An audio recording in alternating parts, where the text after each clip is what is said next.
it is fine to jump into a career and work 100 hours a week and do that for 5 or 10 years, make a lot of money, invest it wisely, and get out. It's also fine to be somewhere in the middle and do mini retirements and go back and come back. And depending on if you're exhausted, you take a break. And if you're not exhausted, you go back to work. Or it's also fine to love your job. All of those are okay. All I'm saying is be circumspect about which one you are and then plan accordingly.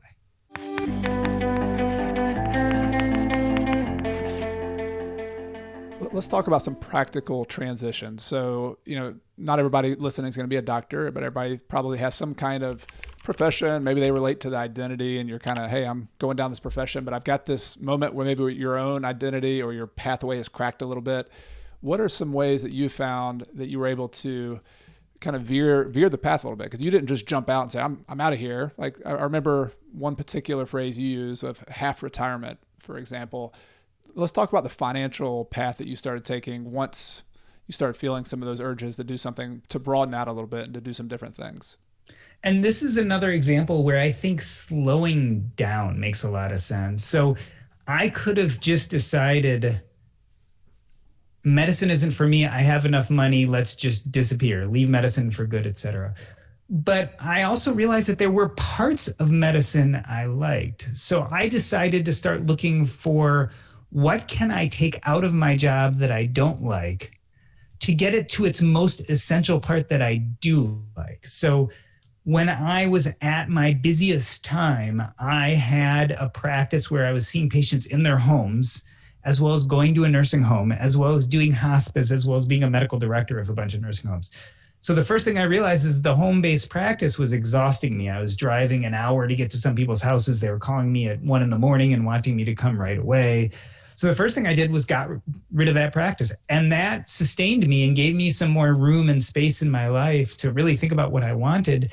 And after a while, I realized that working in the nursing home was starting to have the same problems. I was getting phone calls from nurses at 2 a.m. wanting med refills and all sorts of crazy things. So the next thing I did was get rid of the nursing home. And I sequentially got rid of things that were causing me stress or taking away from my quality of life or even taking my time away. And what I was left with was hospice.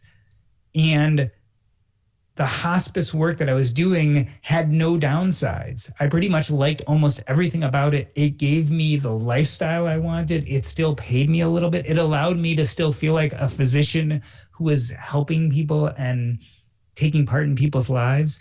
But all those bad things that were stressing me out were gone. And so looking back, at least from a standpoint of my job, as opposed to making it an all or nothing proposition, it was much easier to whittle things away until I got to the place I wanted to be.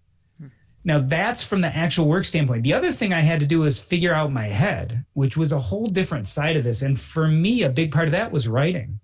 Like I need to work through how I feel about these things. It's the original reason I started blogging about financial independence and my blog Diversify is because I felt like I had to start being accountable and start a diary of my thoughts and what I'm going to do with my life. And by putting it down on paper, I was able to work through a lot of these complex thoughts about life and finances, which I believe eventually led me to this place I am now, which is much more comfortable and much more happy. That's really cool. I think the blogging for me was my start. We're both podcasters. You've got the Earn and Invest podcast, and I do this pretty regularly as well.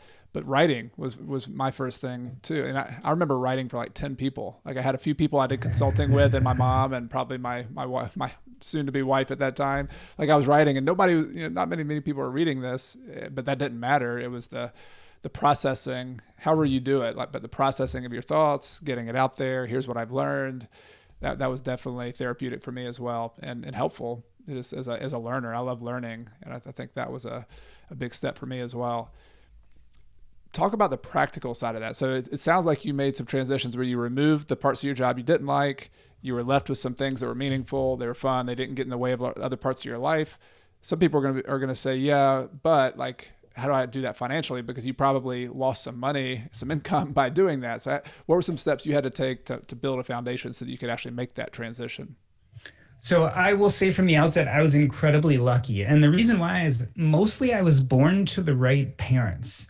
So growing up, after my father died, my mom remarried, and my mom and my stepdad had really, really good financial habits.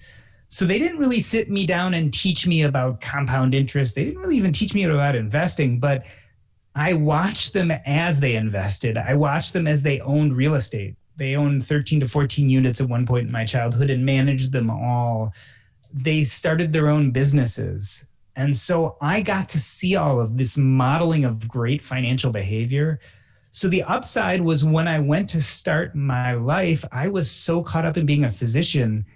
I had no interest in money. So I didn't really spend anything. I pretty much took all my money and copied what they did. So I invested and I eventually bought real estate and I lived on less than 50% of what I earned because I just was busy with life. And that's what I grew up seeing. So I was lucky enough to realize the day that I discovered what financial independence was, I realized I already was there. So I didn't have to do an immense amount of financial planning to cover the economics because they were already there between investments and real estate and some more passive income types, as well as my wife was still working. We had plenty of money. So I didn't have to start at a place where I needed to build myself up to get there so that I could start doing those things with work. I thought a lot about this for people who didn't start in the same place I did. So lots of people will be looking at their jobs, looking at their lives and say, I need to transition and don't have the financial fuel that I had to do it right away. But this also gets back to the original point, which you hear me say lots already in this interview, is slowing down. I don't think you need to reach financial independence immediately. In fact, I think it can be a long-term goal. You can slow down your trajectory towards financial independence to take a job that fulfills you more. So maybe you're making $75,000 a year. Maybe you can make $60,000 a year doing something that nourishes you that you can do for the next decade or two. It might take you longer to get to financial independence, but you'll enjoy the pathway a lot more, as opposed to keeping that $75,000 a year job, which makes you miserable. So it really depends on where you are. When you get to this point where you know you need a change, you then have to look at your finances, find out where you are, find out where you need to be, and then decide what's the best way to get there. There are a lot of different ways to get to financial security, and not all of them have to be fast. If you're smart and lucky, the path you take won't just be bearable, but it'll be enjoyable. Like you'll be able to find a real sense of identity and purpose in that path. And if you're not finding that now, it suggests that it's time to at least think about making a change. Yeah, I like your approach, Doc G, and it goes back to your original diagnosis, is not trying to put the cart before the horse. It's like the financial independence is the tool. It's the toolbox to get you to some place. Well, what is that place? It's having a more meaningful day-to-day life. You know, you get up in the morning and you're like, I'm excited about doing what I'm doing today. We all want that. We don't often, not everybody's, we're not all always going to be there day to day, but that sort of intentionality is the end goal. That's what I want to accomplish. Money is the tool, we hope, to help us get there at best. You know, it's that tool that opens up some space, gives us more flexibility, gives us more freedom to say, all right, the $75,000 a year job is not satisfying to me. I'm going to take a pay cut. I'm going to lose 15, 20 grand a year because money is not the most important thing to me. Meaning and contribution and me being a person who feels fulfilled on a day-to-day basis, that's important. I'm doing what matters. But money is a thing that allows us to do that. But sometimes with the financial independent movement, you and I are very familiar with it, that kind of sprint to financial independence sort of takes all the focus, and we lose sight of some of the things that you continually talk about, which is, well, why? Like, why are you doing that? Like, what are you going to do when you get to the end of that sprint? Yeah, sometimes I say it tongue in cheek, but I really do mean it. Like, financial independence in some ways has very little to do with money. So let's say you are a bricklayer and you love your job. You find it fascinating and interesting and exciting, and you wake up every morning ready to go to work. At the age of 28 or whatever it is, whatever age it took you to attain that skill, assuming that there'll be a need for bricklayers for the rest of your life, you're pretty much financially independent because you have a life path which you enjoy, which is going to pay you hopefully enough to survive. And you can do that, assuming you don't become disabled, et cetera, for as long as you need to. And if that brings you joy, you're kind of there. Yes, I think we all need emergency funds. Yes, I think we all should learn how to invest and be involved in real estate and have passive sources of income. I do think we need a little more structure to our life, but the idea still holds out that if you find a life's work that makes you happy and passionate and it pays enough to take care of your monthly bills, you're doing pretty well. Yeah, I agree. It makes me think about my daughters who are younger. They're in elementary school now, and I've started thinking about what would I teach them about money, about a career, and it would be exactly that. I don't know if bricklaying is going to be their thing. It might be dancing. It might be teaching, and I really have no idea. It might just. But the devil, I guess the devil's advocate in me on the other side of that is, what you love to do, what you're passionate about, you might not be as lucky as that bricklayer, and a lot of people aren't, where there is a very American thing that we think we can find our meaning in our work. And it's not everybody who gets that. And the other part of it that I think motivates a lot of people for financial independence is, for this 5 to 10 year period of my life, laying bricks is great.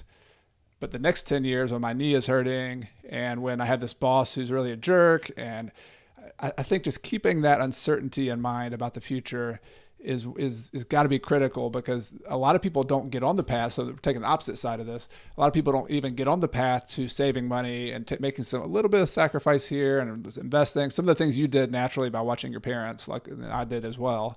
They don't get on that because they're comfortable, because they're happy, because their job is wonderful. And yet they need a little bit of that push out of that comfort zone before life just smacks them upside the head and does it for them, right? Yeah, I wrote a blog post, which I eventually turned into a talk called Three Roads for Three Brothers. And it gets to that point a little bit where the eldest brother hates his job.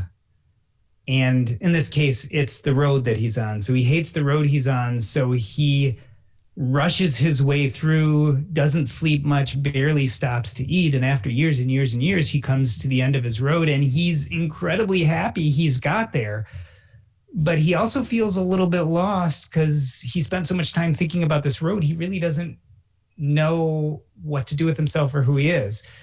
Then there's the middle brother who doesn't really like his road much either, but isn't as much in a rush. And so he'll go for a sprint for a while and then get tired and go off and take a little break and, have a little picnic out in the mountains and then come back and continue on his path. And that brother takes a little bit longer, and maybe when he gets there, he's a little bit happier, but still hasn't really built a life for himself.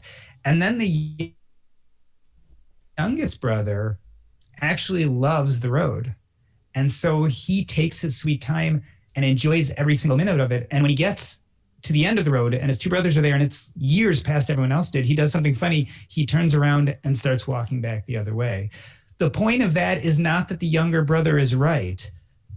We all have different paths, and none of the paths are wrong. I guess the more important part is that you be circumspect about it. So it is fine to jump into a career and work 100 hours a week and do that for 5 or 10 years, make a lot of money, invest it wisely, and get out.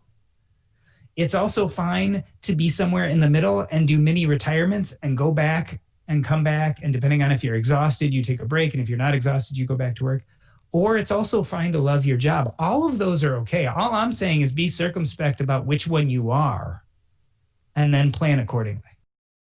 I hope you enjoyed that video clip from my interview with Doc G from the Earn and Invest podcast. If you did, be sure to hit that like button. And if you want to listen to the full interview, I have a link to my podcast below in the video description.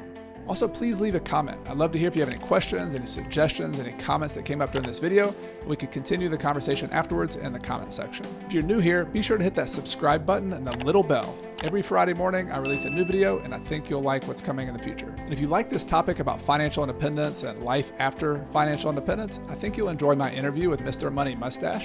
You can see that above, or there's also a link to it in the video description. Thank you so much for watching Coach Carson TV. This is a channel all about investing in real estate, achieving financial independence, and doing more of what matters. My name is Chad Carson. Of course, you can also call me Coach, and I'll see you next time.